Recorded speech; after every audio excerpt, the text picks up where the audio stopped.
Liberals and student unions, and as well, like, we've got an article just written yesterday about freeing Gaza and Palestine as well. I don't know if you wanted to read it.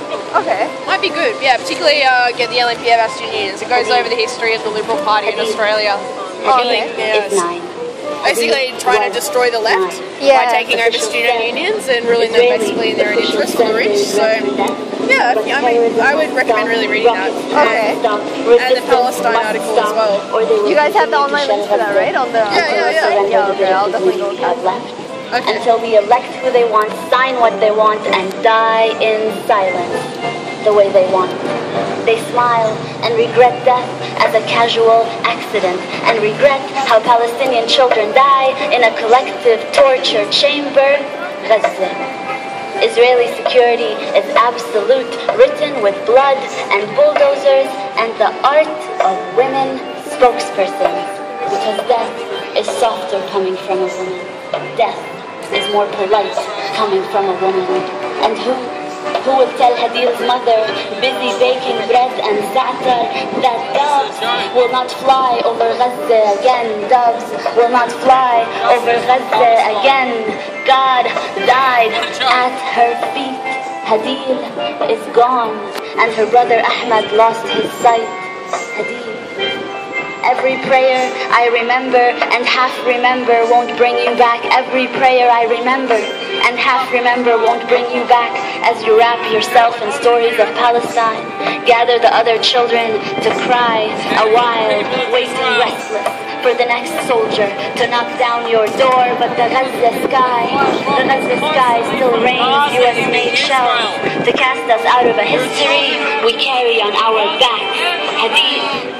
Who will tell Hadid that we went out for coffee and carried on the day she died? Nothing stopped, not a pause, not a tear. Next meeting, next cigarette, next train, check email and sigh over another Palestinian gone. Is this worth a press release? Maybe not. Political correctness.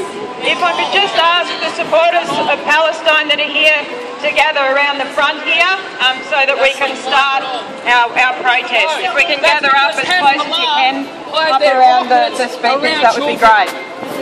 That's because Hezbollah are cowards and they hide. And if we can have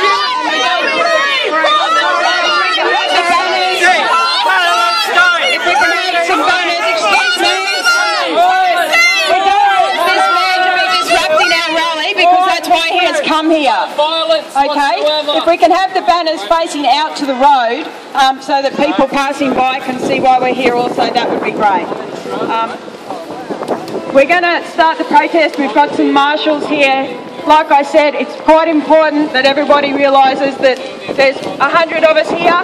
We can have this protest and have this protest for Palestine without one person disrupting us. I'm quite sure of that. So if there's any issues, the marshals are here to sort that out. To start the rally today, I want to acknowledge that we stand here on Aboriginal land. This is the land of the Turrbal people, and over the other side of the river is the land of the Jagera people.